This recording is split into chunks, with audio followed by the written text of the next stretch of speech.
With the releasing of Black Clover 370 and 371, two chapters that we've been waiting for the longest while, finally released a week ago as of the recording of this video. And so in this video, what I'll be going over is some topics that should be shared amongst the community that we have on building here. And so I like to bring forth some topics, some ideas, and my little analysis of these chapters and the chapters that I've released, right? And so yeah, Black Clover 370, it got the attention that we expected it to get. It got the hype, it got the attention from many big YouTubers and few notable small ones like myself.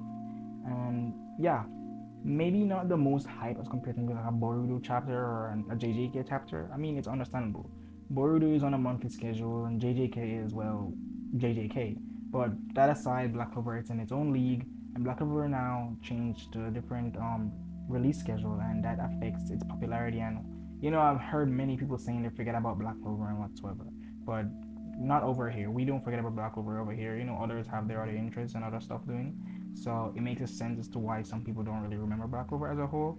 But over here, we make sure to keep the fire burning because, hey, there's things to talk about in Black Clover.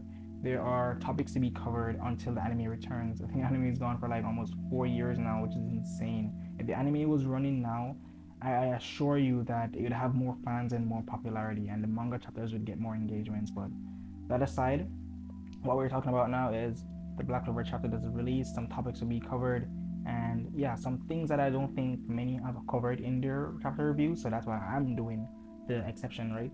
So Black Clover's charge into chaos. That chapter was not what I was expecting. My prediction video highlighted that maybe it was going to be a chapter surrounded around Noct and Morgan, seeing as though their birthday was April 29th, April 30th, and May 1st. I thought that chapter was going to be focused around them, but apparently not. It was actually a setup chapter, which actually made sense to compare to how, when you take into account how the last one ended, it's a setup chapter basically where we see the Black Bulls um, going to their different respective battles as to where they're going to be fighting these Lucius queens and who they're going to be fighting against. And I'm going to talk about it in a few. So first, what I need to cover is the cover page. Um, cover pages, cover pages. This is a very casino-esque type cover page. That was the theme of the cover page, a casino type setting, right? And cover pages can hint towards a lot. Many mangakas, many authors do this type of stuff where on their color pages, their cover pages, they hint towards certain stuff that should come into the story. Not always, but sometimes they do. And so there's two notable things I want you guys to think about. On the cover page, there was an instance where Belle, Yuno's spirit, was holding a dice, right? And on the dice, there was indicated, there was shown a five, the number five on the dice, right? With Belle having a very, surprised look in her face or whatsoever. And many of us like make to think that this could be a very hint towards going into despair and unlocking the fifth leaf clover, right? Seeing as though, him and you Asta have a little parallel thing here, like both of them have if Asta has the one arm, might get in the next arm. They both have four wings. No, wait, four wings? Two wings, fully grown wings. You know what I'm talking about. The parallelism between the both. And so many have speculated over the years that will unlock Five Leaf Grimoire, and that would be as a result of falling to despair. And so we like to think that on the cover page here, on the color page, that five on the dice might be hinting towards said that, but it could be a stretch. Who knows? And there's another indication here. There's another little hint that I think we might be getting is when Yami was throwing up these cards. On the cards, there are the different symbols, the different you have the spade, you have the clover, and you have the diamond. And this one is a bit of a stretch too, because we're like, okay, yeah, they're playing casino, so these symbols don't really have to tie into Black Clover, but just the casino vibe. But at the end of the day, if you think about it, he's throwing the clover, and then right next to the clover we have the diamond symbol, and right behind that we have a black spade. So I don't know. He could have easily just shown a heart and not a diamond. So I don't know. Maybe if this could hint towards maybe the diamond coming in clutch to save the Clover Kingdom. Seeing as though they were enemies, this could be a nice little twist where the Diamond Kingdom could come and aid the Clover Kingdom in their war against Lucius. Who knows? That could be a nice little hint towards the Northern Kingdom that might get a spotlight to come. Because seeing as though we have the alliance of the heart and the spade, the Diamond Kingdom coming in alliance with the Clover Kingdom could very well be a good twist, but who knows? and that could also bring back, the promise that Mars made to Asta a couple of years ago. So that aside, yeah, in this chapter, Lucius his spell was revealed to us. His plan was revealed to us by Ryu. Ryu told Asta that he's gonna have this unleash this gargantum, this a giant spell that is seemingly covering the Clover Kingdom as he uses gravity magic to, deteriorate and destroy the land to basically make it into a new world. And so we see this tree of life looking type of spell that is spreading its roots amongst the air. Looks like he's going to plunge into the ground. And what could this mean? What could this mean? What is Lucius planning to do? Is he trying to turn the Clover Kingdom into a place where he basically, what I missed here is the tree, this spell that he's casting is a way to basically spread his ideals among the people, right? And spread his message, show people what he's worthy of, assert his dominance in a way, to, show his capabilities, and maybe at least, like it said, spread his ideals. So this could be a way that he could very well tap into the souls that have been wandering around the Clover Kingdom and bring them back to life. The souls of many loved ones brought back to life, and through this, the people could see what what the world Jesus is trying to create by bringing back, loved ones, lost souls, or something of the sort. It could be this. It could be that he's trying to bring back dead people back to life, spread his ideals, show people that in this world, in this domain that he's creating, it's about bringing back, the dead. People can live forever after and whatsoever. That could very much be the case, or something else. Who knows that? But that's another key thing I wanted to bring up. And us and Yuno's basically. And from here on out, we know that Ryu told us that the only persons that threatens Lucius' overall plan is Asta and Yuno. And with that, we already knew that. We already knew that he tried to, off Asta a couple months ago, and now his main plan was trying to get Yuno, but seeing as though that's not really going his way, Asta and Yuno are now reunited, and he isn't really stressed about it, to think about it, that they're both aligned again and coming after his head. But yeah, that set up it's created this aura that maybe Lucius is actually not afraid of them being a threat to him, but based on what Ryu said, they are a threat to him. But Lucius might have something up his sleeve. So that setup is really good. I like the idea of Asta and Yuno being the ultimate threat towards Lucius, but Lucius, as it seems right now, doesn't really look that threatened. And yeah, why I don't really feel he's threatened is because I feel as though there is going to be an interjection. There's going to be an interference between this battle that's going to stop them from meeting up.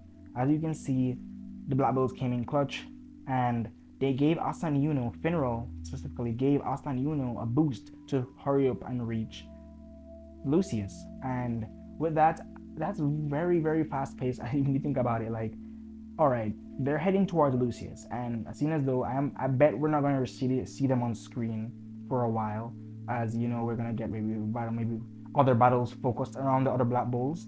But I feel as though that would be kind of weird because it's Asta and Yuno.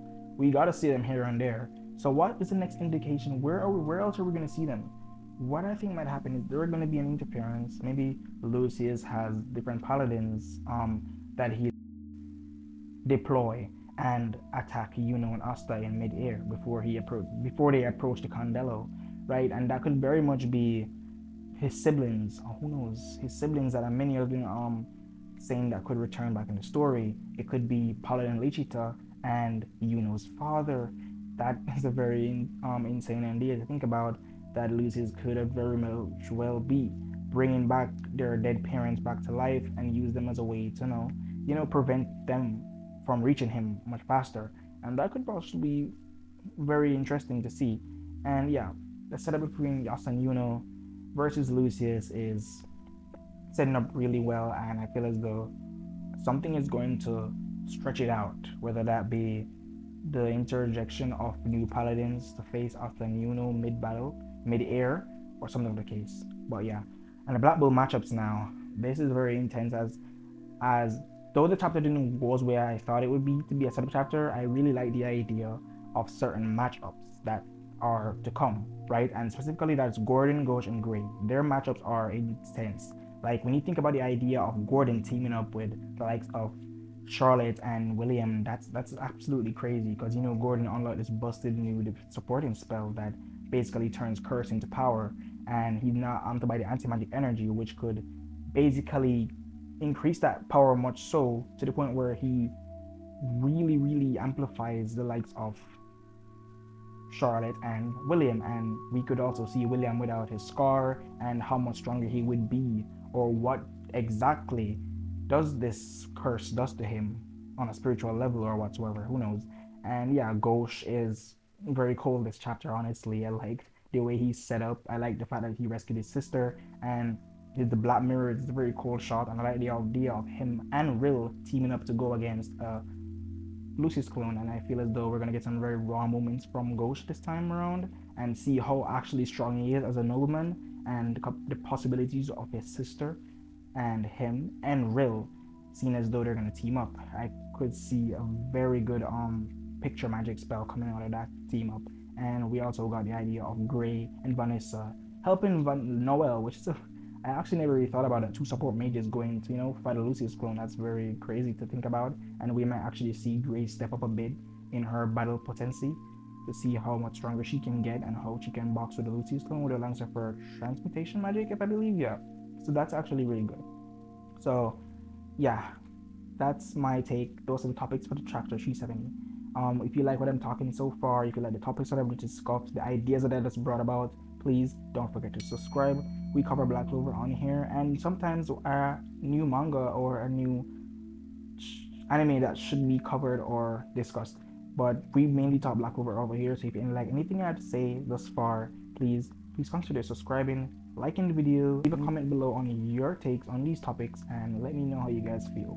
So now that we discussed most of the things that I wanted to talk about Black Clover chapter 370, 371 is exactly, well, not really exactly what I predicted it to be, because I actually went a bit off mark and tried to say maybe Leopold could return this chapter. Heck, I even went as far to say Leopold or could get ultimate magic, or Figolian could step in and use his spirit knife, which is actually insane. But yeah, whatever.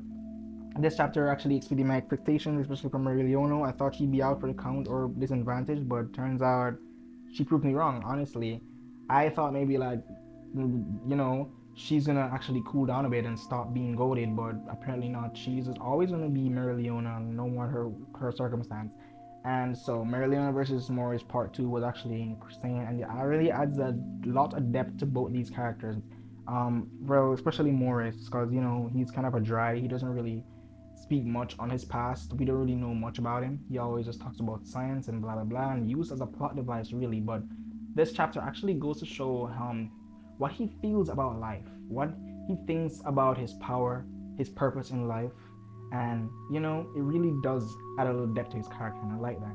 And it really, this chapter as well, really solidifies Meridiana's character and her yearning for more strength, and whether that's out or with friends or family, she can do it by herself, and she yearns to unlock the secrets of human limitations, and whatever it takes, she will achieve this goal, and she has achieved it. And during this, she understands the importance of the human spirit, and how when they come together, you can actually achieve greater things without the limitations of yourself. You can actually achieve more with others, as seen as though with the Crimson Lion Kings, and linked to her new ultimate magic spell bringing them back from the dead, which is actually insane to think about. And yeah, when I'm talking about ultimate magic now, that really goes to show that the likes of ultimate magic can be achieved in many ways, whether that be having elven magic or true magic, or by the likes of it now, when you transcend above the likes of monozone, when you mastered monozone to the point where it's like second nature to you, you can actually unlock ultimate magic by the looks of it. And that was actually seen, that was showcased to us during this chapter, that once you reach a level of monozone, once you embody monozone to the point where you can turn your body and internalize your monozone to turn your own physical body, your physical parts into mana, once you've mastered that point, you can actually unlock ultimate magic as you become one with mana, and your soul is intertwined with mana. And as you understand your soul and yourself on a spiritual level, you can unlock ultimate magic. And it's actually crazy because that's exactly what Mereoleona did. Mereoleona is the example, the perfect example of a character that without devil binding rituals, without true magic, without all the other little fancy power add-ons and whatsoever, you can achieve this level of strength by just being crazy strong and exploring human limits. That's what Mereoleona embodies in the story, and yeah, I really like that. So another interesting thing this chapter really brought out was Morris's earth magic, which really goes to show that the Cleafot Devils, their magic revolves around universal aspects, things of nature. And yeah, we've discussed that before and we will discuss more about it. But what I like to talk about is how he might become the Earth Spirit if he actually survives this attack from Mereoleona. Many of us talk about how maybe he can become the Earth Spirit, and from there on out, we could have a battle of magic spirit users, that being Fugolion Fire Spirit user and Morris the Earth Spirit user. But why I don't really like the idea of this is because Spirit, I feel as though hosting a spirit is more than just being the strongest mage around with the respective attribute. I think it really goes about who you are as a person, your innate potential, and your nature as an individual that really, grants you the capability of hosting a spirit.